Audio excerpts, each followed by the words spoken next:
Hi students, good morning. I read A Fellow Traveler yesterday.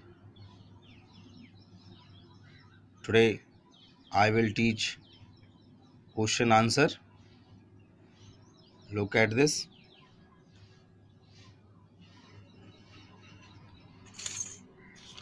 Look at.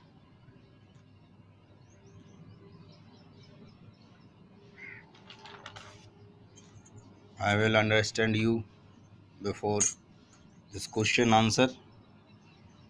After then you write in your copy. First question. What did the fellow traveler do to avoid the sentence of death? Fellow traveller जो था, लेखक fellow traveller यानी अपने सहयात्री को मृत्युदंड देना चाहता था, उसने मना क्यों कर दिया? तो to avoid the sentence of death the fellow traveller saved itself cunningly from attack of the author.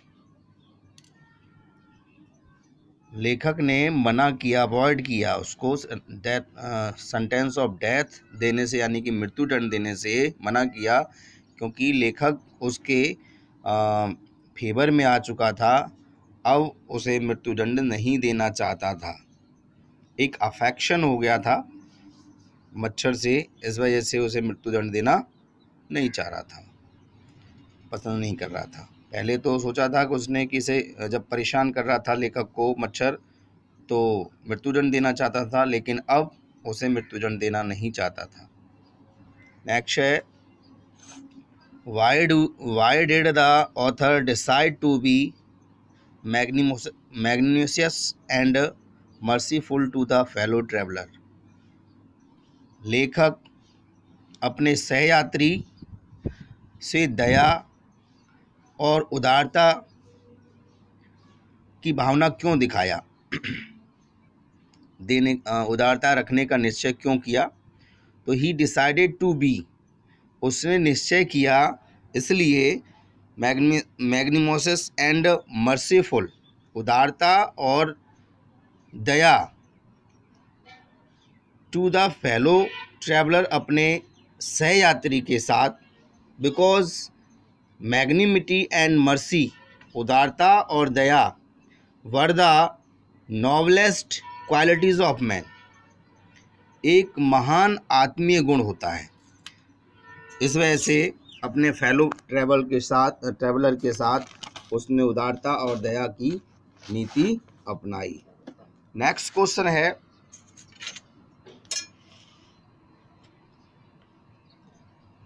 What is according mister A.G. Gardner the pleasant sense of freedom about being alone in a compartment?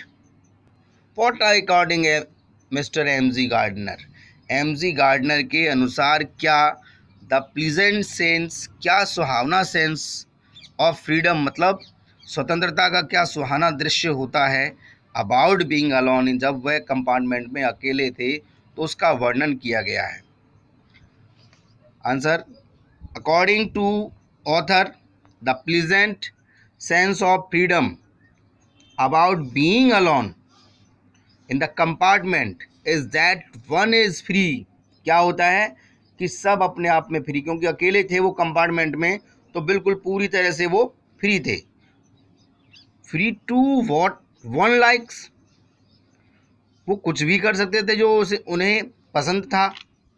One can take talk to oneself, अपने आप में कितनी भी जोर से बातें कर सकते थे, कैसी भी बातें कर सकते थे।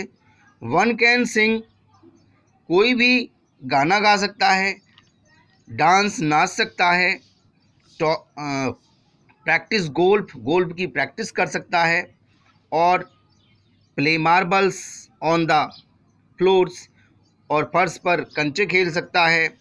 One can open and shut the window, कोई भी खिड़की को खोल सकता है और बंद कर सकता है। तो ये पूरी तरह से स्वतंत्रता थी अकेले होने का। नेक्स्ट क्वेश्चन एक है, what does the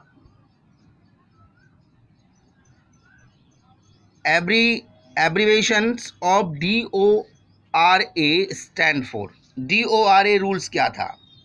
DORA stands for the defence of relief act which gave great powers to the British government. ये ब्रिटिश गवर्नमेंट के तहत चलाया गया था during the great war 1914 to 1918, 1914 to 1918 तक विश्व युद्ध चला था। उसके लिए उन्होंने एक सर्वोच्चता की नीति अपनाई थी, सुपरिटेंडेंट की नीति अपनाई थी।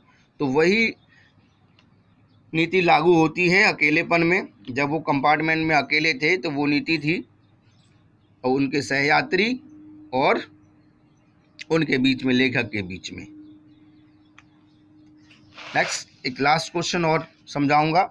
मैग्निमिटी has its limit, who said it and why. उदारता की हद होती है, किसने कहा और किससे कहा। Magnanimity has its limit has been said by the author, he said so when the mosquito. किसने कहा था? लेखक ने कहा था मच्छर से।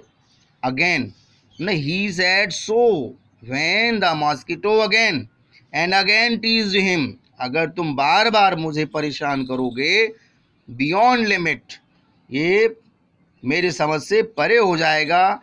And the author decided to kill it.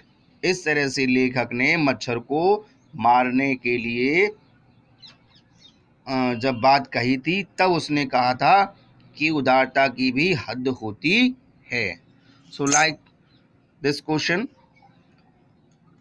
Okay guys, enough.